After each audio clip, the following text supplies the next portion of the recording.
आपको एक स्टोरी सुना रहा हूं जो कि नीट से संबंधित है। शायद आपने सुना भी हो, शायद आपने ना भी सुना हो, लेकिन आपको अंत में ये बताना है कि आखिर इस पूरी प्रक्रिया में दोषी कौन कौन है। जब 2024 में नीट का पेपर लीक हुआ था तो शुरुआत में सरकार तो नहीं मान रही थी, लेकिन जब ज्यादा विरोध होने लगा और प्रमाण भी आ गए तो सरकार ने स्वीकार कर लिया कि नीट का पेपर लीक हुआ था। अब आगे नीट की परीक्षा कैसे सही हो, उसके लिए इसरो के फॉर्मर चेयरमैन एस राधाकृष्णन की अध्यक्षता में एक कमेटी का गठन किया गया। उस कमेटी ने रिकमेंडेशन दिया कि नीट परीक्षा की जो मौजूदा प्रणाली है पीपीटी यानी कि पेन पेपर टेस्टिंग, उससे अलग हटके सीबीटी मतलब कंप्यूटर बेस्ड टेस्टिंग, उस प्रणाली को अपनाया जाए। और ये बात गई एनटीए के पास। अब जब यही सवाल आज एनटीए को पूछा जा रहा है तो एनटीए का यह कहना है कि उसमें उसकी कोई गलती नहीं है। क्यों?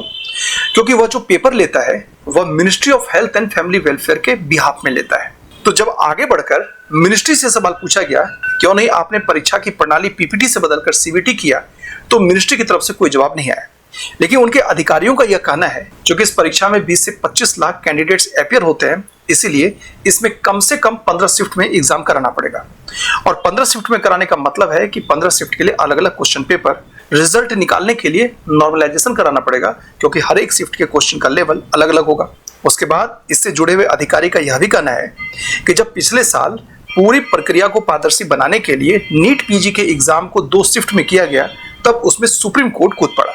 सुप्रीम कोर्ट ने यह बात कही कि नहीं, 2 शिफ्ट में एग्जाम नहीं होगा बल्कि 1 शिफ्ट में ही एग्जाम कराया जाए ताकि परीक्षा की पारदर्शिता बनी रहे। अब सवाल यहाँ पर यह उठता है कि जब एक कमेटी को कॉन्स्टिट्यूट किया गया और उस कमेटी का जब रिकमेंडेशन आ गया तो फिर उसको क्यों नहीं स्ट्रिक्टली फॉलो किया गया। और सबसे महत्वपूर्ण बात यहाँ पर यह है कि जब तक नीट की परीक्षा पीपीटी यानी कि पेन पेपर टेस्टिंग के बेस पर होगी, तब तक यकीन जानिए कि हर साल पेपर लीक होता रहेगा, क्योंकि सिस्टम और सोसाइटी अलग अलग नहीं है, बल्कि ये दोनों एक दूसरे से जुड़े हुए हैं और सोसाइटी के कुछ लोग इस पूरे सिस्टम को प्रभावित कर रहे हैं और उसका खामियाजा गरीब और मजबूर बच्चे भुगत रहे हैं।